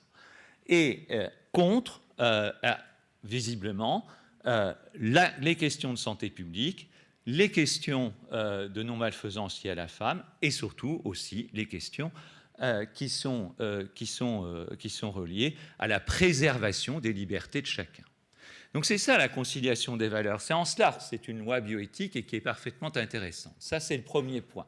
Est-ce que ça a évolué, ces principes ? Est-ce qu'en fin de compte, petit à petit dans le temps, puisqu'il y a eu plusieurs lois, la conciliation des valeurs s'est faite autrement. Eh bien oui, elle s'est faite progressivement autrement. La décision symbolique, c'est 2001. D'accord ? En 2001, décision symbolique du Conseil constitutionnel qui, en réalité, va avancer un peu les choses différemment. Il va dire que la conciliation des valeurs, c'est-à-dire en d'autres termes que la loi est conforme à la Constitution, parce que d'un côté, elle respecte la dignité humaine, on ne parle plus, au fond, du respect de la vie humaine dès le commencement de la vie, on tranche la question en quelque sorte, on parle d'une façon globale de la dignité humaine, et puis d'un autre côté, la liberté de la femme. Et là, tout d'un coup, on abandonne en quelque sorte cette notion de malfaisance, tout en gardant quand même sous-jacent les questions de santé publique. Mais les deux principes qui sont mis en avant, c'est un côté la dignité humaine, de l'autre le respect de la liberté de la femme. Sous-entendu, la liberté de choix de la femme qui est effectivement en place. Alors, on va suivre un tout petit peu le deuxième point maintenant. Ce qui est intéressant, c'est qu'il faut ensuite faire une distinction, je vais faire très rapide, entre l'IVG et l'IMG. Alors, d'abord, je n'aime pas beaucoup faire la distinction entre l'IVG et l'IMG, parce que l'IMG est une IVG. D'accord ? C'est-à-dire que jamais on ne va effectivement provoquer une interruption de grossesse chez une femme qui ne la veut pas. On est bien d'accord. Et donc, elle est bien classée dans le chapitre de la loi à l'IVG. C'est une forme particulière d'IVG, l'IMG. L'IMG, en réalité, elle, par contre, n'est depuis les origines absolument pas traitée de la même manière sur le plan des valeurs. C'est-à-dire qu'en fait, on ne discute pas tellement des valeurs autour de l'IMG. Ça passe comme une lettre à la poste, on dira, en 1975. Et c'est quelque chose qui passe relativement facilement. Et puis, au fil du temps, ça évolue aussi de son côté. Et ce qui est assez drôle, c'est que autant les questions d'IVG, moi ce que j'appelle l'IVG discrétionnaire, c'est-à-dire en réalité l'idée que la femme n'a pas à justifier sa décision, face à l'IMG, où il y a des raisons encadrées par la loi qui permettent effectivement d'aller vers l'interruption de grossesse.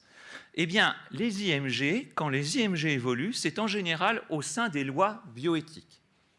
C'est assez étonnant, hein, c'est-à-dire qu'en fait, elles évoluent, on modifie un certain nombre de choses, et on l'a dit tout à l'heure d'ailleurs, c'est au sein des lois bioéthiques, la loi de 2004, la loi de 2011, et encore la dernière fois, la loi de 2001 modifie l'IMG. Vous savez que la loi de 2001 a introduit une nouvelle cause d'IMG, qui est la cause de la réduction embryonnaire. Alors, ce n'est pas une introduction véritablement, hein, mais c'est une légalisation des pratiques qui était effectivement faite.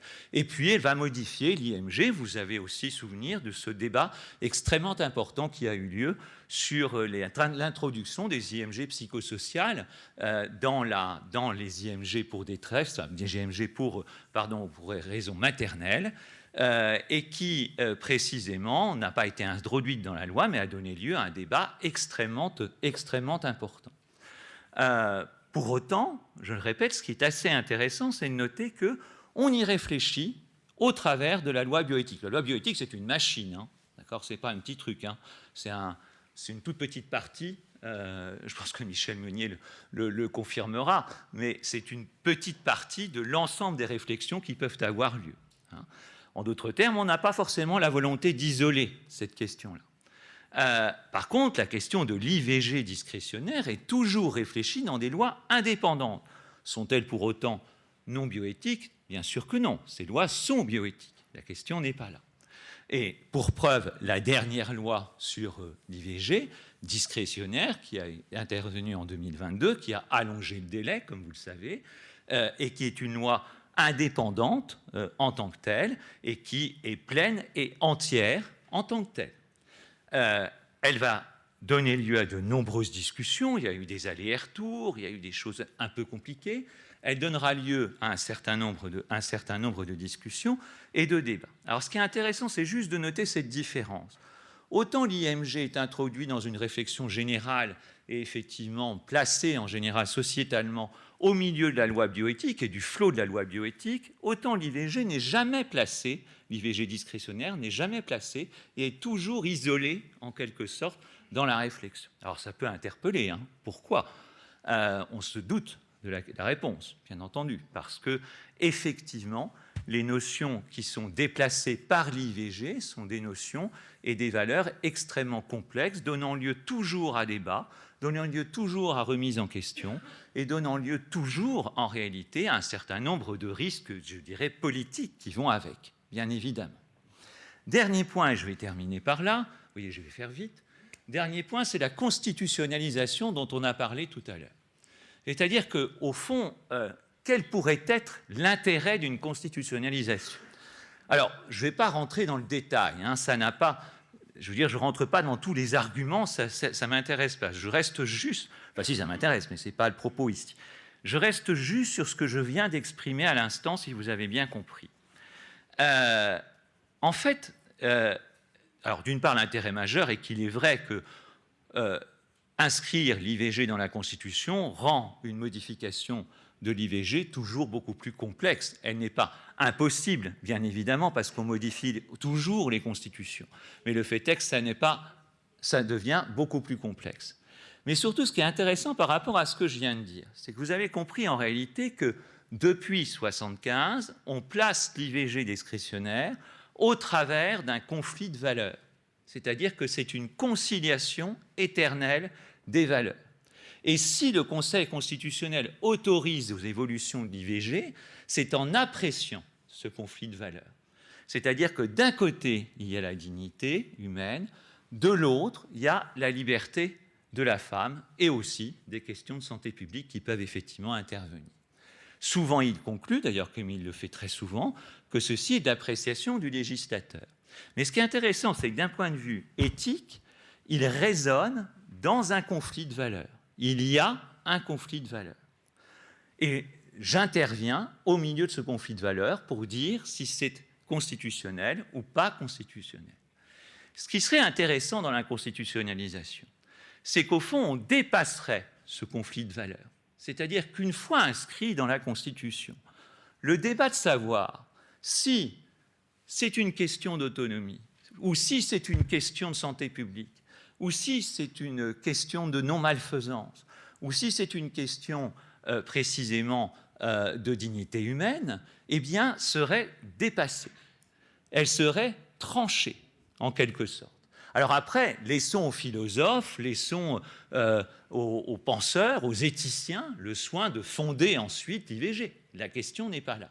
Mais d'un point de vue législatif et d'un point de vue légal, ce serait extrêmement intéressant. Parce qu'au fond, le Conseil constitutionnel, si on devait lui présenter une loi sur l'IVG, ne raisonnerait plus par rapport à cette conciliation de valeurs, ce qui est extrêmement intéressant en fin de compte, parce qu'on voit bien qu'on tourne en rond en fin de compte et qu'il n'y aura jamais de solution, et raisonnerait en réalité au travers d'un droit qui est effectivement reconnu et qui est effectivement à l'égard de tous. Et donc, peut-être même que ça lui permettrait de progresser dans sa pensée et que ça lui permettrait de sortir, en quelque sorte, de cette énumération des valeurs et de sa conclusion qui souvent est de dire, de toute façon, c'est de l'appréciation du législateur souveraine de mener la négociation entre les valeurs.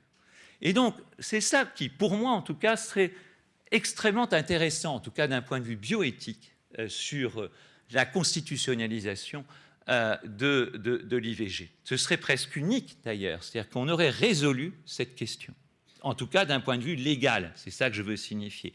Peut-être pas d'un point de vue philosophique, peut-être pas d'un point de vue d'éthique à l'état pur, mais certainement d'un point de vue légal. Et ça, ce serait déjà un progrès considérable. Enfin, sur ce, je laisse tout ça à la pensée des parlementaires. Merci à vous.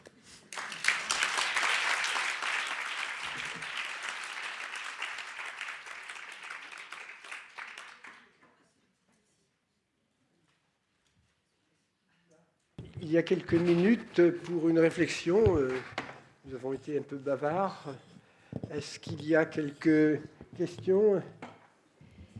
C'est une question pour Monsieur Sédou. Il y a une ONG de contraception qui s'appelle Maristops, qui est une ONG internationale de contraception, qui a l'autorisation de faire des IVG dans les pays où c'est interdit, de manière tout à fait officielle. Et Marie Stopes, je l'ai connue à Madagascar et au Cambodge, mais j'ai vu qu'elle était également implantée au Burkina Faso. Donc, est-ce que vous pouvez nous en parler? Est-ce que vous avez des informations sur le Burkina, sur son activité? Merci beaucoup. Voilà. Il faut dire que comme la question des avortements est une question très sensible au Burkina, donc souvent dans la recherche, on fait attention à ne pas révéler souvent l'identité, voilà, de certaines cibles. Sinon, effectivement, Marie Stopes International est au Burkina, mais officiellement, Marie Stopes s'aligne, voilà, sur la législation en vigueur. Ça veut dire que c'est les soins après avortement, c'est la contraception, la planification familiale. Voilà. Maintenant, de façon officieuse, il y a des mécanismes qui sont mis en place en concertation avec les autorités publiques pour faciliter l'accès à des avortements voilà, plus sécurisés. Voilà. Le problème, c'est qu'à partir du moment où ce n'est pas une loi officielle, donc pour accéder à ces structures-là, c'est toujours les mêmes négociations que les femmes doivent faire. Voilà. Parce que j'ai des études de cas, voilà, où des femmes sont allées là-bas et ça n'a pas été facile d'accéder, puisque des fois, il y en a qui viennent comme étant des clients mystérieux. Donc, du coup, il faut pouvoir convaincre l'agent de santé qu'il y a réellement besoin d'un avortement. Donc, voilà, Marie Stopes est là, mais comme ce n'est pas public et officiel, c'est difficile en tout cas de satisfaire tout le monde.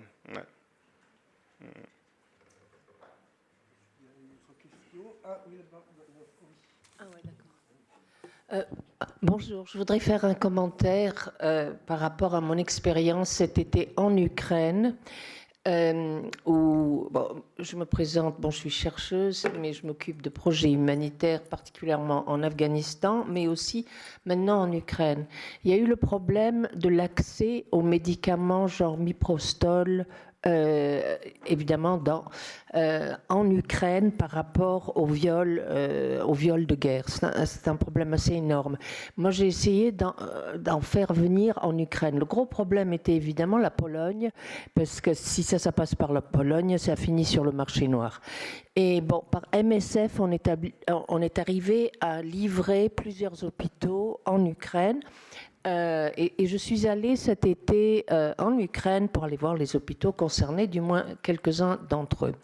Alors, il se pose un problème qui a été évoqué également dans les pays où l'avortement est autorisé, c'est celui de l'accompagnement des femmes. Parce que même si c'est permis, ce qui se passe en Europe de l'Est, c'est la montée du fait religieux et la culpabilisation, mais à un point qui touche même les femmes violées à la suite de viols de guerre. C'est extrêmement sérieux. Je crois qu'il est très important, en même temps que renforcer les structures juridiques ou la possibilité d'avoir des médicaments ou des facilités abortives, c'est de travailler sur l'accueil des femmes violées. Là, je parle des cas de viol en guerre, mais aussi ailleurs. Parce que cette culpabilisation des femmes est quelque chose d'épouvantable. J'ai vu ça à Lviv, où je demandais aux médecins...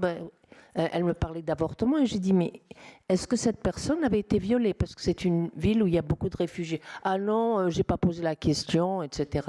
Reste du communisme où la possibilité d'avortement était utilisée, était très fréquente. Mais ce que je voudrais dire simplement, c'est qu'il faut réfléchir dans un monde de plus en plus réactionnaire à rassurer toutes les femmes qui ont recours à l'avortement, le coup du cœur, mais il y a tout le reste, il y a le fait religieux.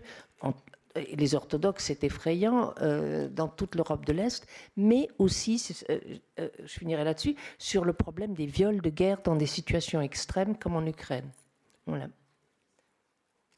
Merci. Je ne sais pas si on peut apporter un commentaire. Le commentaire que je ferai, mais ce n'est pas lié directement à votre remarque, c'est le fait religieux, moi, qui me dépasse. Et je ne sais pas comment on peut lutter contre cette emprise religieuse, que ce soit les orthodoxes, les chrétiens, l'islam. Je ne sais pas. Je ne sais pas. Et pourtant, moi, il me semble que c'est nécessaire. Mais comment faire, je ne sais pas. Je ne sais pas. C'est un cri de détresse. Hein. On ne va pas crier à bas la calotte, vive la sociale, mais presque.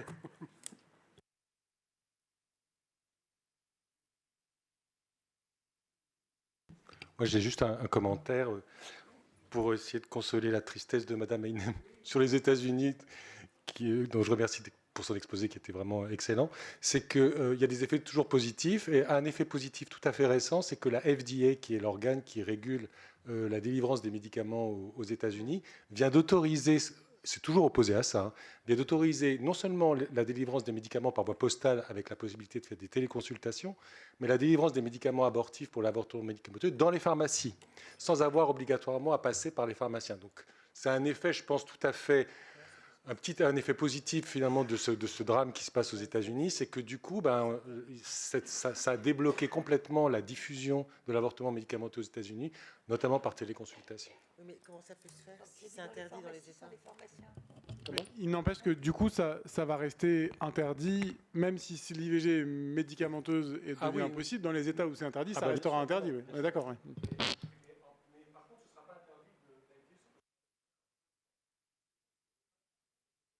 Pour en recevoir par voie postale dans des États où l'IVG est interdit. Mais, alors, il y a aussi des États qui vont essayer de condamner le fait de recevoir des médicaments par voie postale, ce qui est déjà le cas au Texas. Mais enfin, il faudrait qu'il y ait une législation fédérale, et je crois que c'est un petit peu... Enfin, voilà, qui permette de protéger un petit peu la diffusion des médicaments envoyés par voie postale. Mais pour l'instant, je ne crois pas que c'est passé la législation fédérale là-dessus. Ce qui est dingue, c'est que ça devient complètement contradictoire. C'est-à-dire que d'un côté, on a des mesures qui sont favorables à améliorer les conditions d'accès à l'avortement médicamenteux, en l'occurrence, et des conditions législatives qui vont s'opposer au droit même à l'avortement. Donc, et la FDA, c'est une décision qui est quoi? Qui est d'ordre politique? Qu'est-ce qu'il y a derrière? Vous savez ça? Quelqu'un sait répondre à ça ou pas du tout? Derrière quoi? Derrière la décision de la FDA, c'est une décision qui est politique, du coup, ou non, parce que en fait, c'est quelque chose qui est demandé par les gynécologues obstétriciens. L'American College demande depuis des années qu'on simplifie la diffusion de l'avortement médicamenteux. La FDA s'est toujours opposée. Donc il y avait des recommandations de la COG qui étaient pour ça, et la FDA était contre. On a eu un peu ça aussi en France, le conflit avec la NSM et puis le collège, etc. Enfin, il y a souvent ça. Hein. Et là, ça a débloqué le truc. C'est-à-dire que la FDA, elle a... Mais elle est indépendante, la FDA? Ah oui. C'est un peu la NSM. Enfin, ça s'appelle toujours la NSM? Oui, c'est ça. C'est comme la NSM, en fait. C'est l'équivalent. Et la COG, c'est comme le collège. C'est pour ça que j'ai un truc bizarre.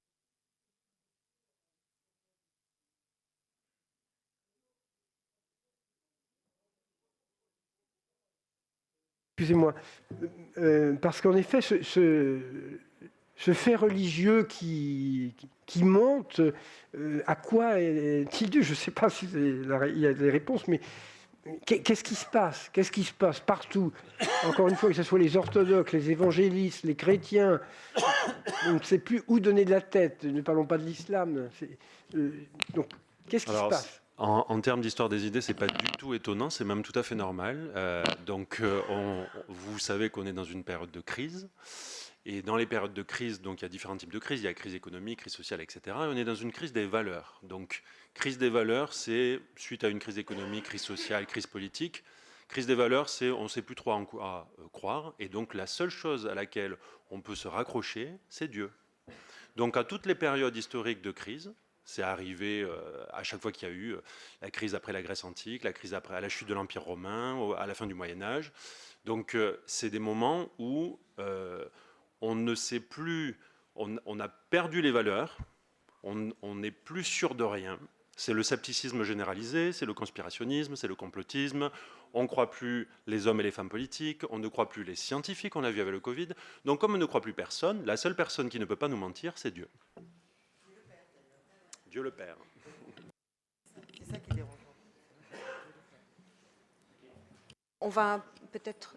allez-y, Roger. Non, je voulais m'assurer qu'il n'y ait plus de questions et peut-être donner effectivement la parole à Xavier. Merci, messieurs, dames, pour cette table ronde.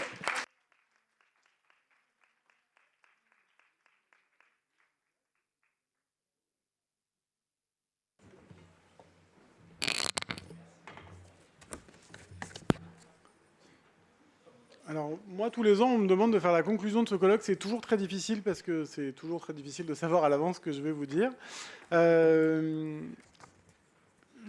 Déjà, je trouve que l'ensemble des orateurs ont été vraiment d'une très grande qualité, donc je remercie au nom de l'association tout le monde. Juste vous raconter un peu quelle était l'initiative de ce colloque et pourquoi on a choisi ce thème-là. Il y a eu plusieurs éléments. Bien sûr, les éléments actuels politiques et historiques, c'est-à-dire que, effectivement, ce qui s'est passé en Pologne, ce qui s'est passé aux États-Unis, ça nous a fait peur.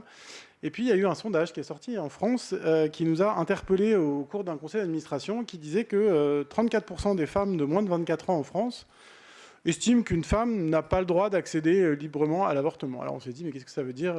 D'où ça vient Alors, en fait, ça peut se lire de plusieurs façons, comme on le disait tout à l'heure. C'est aussi probablement que l'accès à l'IVG n'est pas suffisant, mais il y a aussi une partie des femmes qui semblaient penser que finalement, ce n'était pas si important que ça. Et donc, on s'est dit, mais quelle est l'explication? Alors, il y a probablement une explication générationnelle aussi, c'est-à-dire que, et on s'en est rendu compte en discutant entre nous, moi, je suis de la génération après Simone Veil, c'est-à-dire que je suis né après 1975, et certains membres de l'association sont nés plutôt avant, et ont plutôt participé à ce combat. Et en fait, on s'est rendu compte que, effectivement, et pourtant, je suis gynécologue, pourtant, je suis un petit peu sensible à la cause des femmes de par mon métier et de par mes engagements à côté.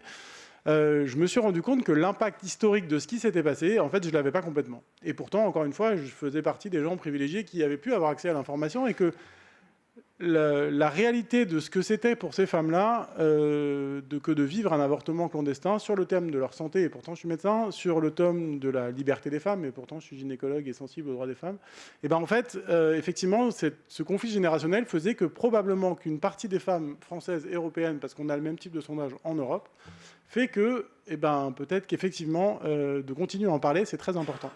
Parce que il faut que les jeunes professionnels de santé, et je suis content de voir qu'aujourd'hui il y a beaucoup de jeunes, continuent à avoir notion que faire un avortement illégal, c'est dangereux pour la santé, qu'on parle effectivement de droits des femmes et de liberté de la femme, mais qu'on parle aussi d'un problème de santé publique. Que si on retourne en arrière sur l'IVG, on va aussi retourner en arrière sur la santé des femmes. Et ça, pour des gynécologues et des sages-femmes que nous sommes tous, ou quasiment tous, c'est effectivement quelque chose d'important. Donc voilà, la jeunesse de ce colloque, c'était un peu ça, c'était de se dire qu'il fallait continuer à en parler, qu'effectivement, il y a une menace sur le droit des femmes, et ça, je sais que Madame Meunier, vous y êtes très sensible, mais nous aussi, mais qu'il y a aussi une menace sur la santé des femmes, et ça, on s'est dit qu'il fallait aussi remettre le contexte, et je pense qu'on en a largement parlé aujourd'hui, sur le contexte historique et médical de ce sujet, et que probablement que si aujourd'hui, il y avait effectivement un côté un peu de dégagisme, comme on dit, sur « je veux plus des hormones », et puis finalement, l'IVG, c'est plus aussi important, mais finalement... Et moi, je me suis fait engueuler par une patiente un jour parce que je lui ai dit « mais vous envoyez toute la contraception balader en disant que ça sert à rien. Mais vous imaginez pas que des générations de femmes se sont battues pour ça et que voilà. » Et elle m'a dit « mais c'est pas mon problème. » Mais en fait, si, c'est son problème parce que si on retourne en arrière, le droit à l'avortement, c'est aussi son problème. Et puis, dernière petite réflexion qui, moi, me perturbe toujours beaucoup quand je vois une patiente pour une IVG ou après une IVG ou quand je fais un interrogatoire chez une femme de 30 ans, beaucoup de femmes disent encore « j'ai subi une IVG ». On ne dit pas « j'ai choisi d'interrompre une grossesse ». Les femmes ont encore subi une IVG. Et ça, pour moi, ça reste quelque chose qui reste sociétal. Voilà, je pense que là-dessus, on pourrait parler des heures. Mais les femmes disent encore beaucoup « j'ai subi 1, 2, 3 IVG ». Et elles les ont subies, elles ne les ont pas choisies. Et donc, et quand on voit des femmes en première consultation pour une IVG, elles se sentent encore le besoin de devoir justifier pourquoi elles interrompent leur grossesse. Moi, je les arrête et je leur dis « ça ne me regarde pas. C'est un droit fondamental des femmes. » Mais encore, les femmes, spontanément, alors, après, psychologiquement, elles ont peut-être aussi besoin d'en parler, et il ne faut pas non plus refuser de parler forcément de la cause, mais voilà les petites réflexions que je voulais vous faire, même si c'est vrai que j'espérais repartir avec un peu plus d'espoir. Il n'y en a pas forcément. Voilà. Alors, à part cette loi qui, espérons, pourra permettre de faire entrer dans la Constitution le droit de l'avortement pour qu'on sorte de ce débat définitif de oui, c'est un droit fondamental des femmes de pouvoir choisir ou pas de poursuivre cette grossesse. Merci. Je vais être forcément très rapide parce que d'abord le temps passe et court, puisque voilà, et que vous êtes très attentive et attentif depuis le début de l'après-midi sur un sujet, on l'a vu, ô combien d'actualité et qui nous a permis cet après-midi de faire le tour presque donc du globe, puisque c'était le sujet, mais aussi avec ces différents aspects de prise en compte de la problématique. Et c'est vraiment très heureux. Moi, je suis ravie d'avoir pu vous entendre. Je suis aussi très, pas étonnée, mais je trouve que la qualité était vraiment au rendez-vous et vous nous avez permis de vivre un moment d'exception, comme c'est assez rare dans une vie quand même, donc il faut le souligner. Et un grand merci. Moi, je suis avec vous parce qu'une sénatrice, Maryvonne Blondin, m'avait parlé de votre association. Et quand elle me l'avait demandé, j'avais dit pourquoi pas. Et donc j'avais fait des recherches et vos activités et vos actions sont remarquables et dignes d'intérêt. Donc je le fais sans problème. Bon, je l'ai dit, on a peu eu de rencontres parce que pendant ce confinement, tout a été entre parenthèses, pas forcément ce sujet-là, mais beaucoup d'autres. Donc les colloques et les rencontres annuelles se sont fait rares. Mais c'était un plaisir. C'est aussi ma dernière rencontre avec vous, je vous le dis, puisque j'arrête ma vie de parlementaire à la fin de ce mandat qui va s'achever en septembre prochain. Mais je me promets de vous trouver une collègue qui, sur ce sujet comme sur d'autres, pourra vous accompagner aussi sur la facilité et la facilitation d'organiser au Sénat, si vous voulez encore, ce type de rencontre. Donc je ne vous laisse pas tomber, bien au contraire. Et vous pouvez compter donc sur pareille attention. En tout cas, merci à vous. Nous, peut-être qu'on aura... Mais comme souvent c'est le cas, on se voit souvent plus à Paris qu'à Nantes. Mais en tout cas, merci à chacune et à chacun de votre présence et de vos communications et de votre action.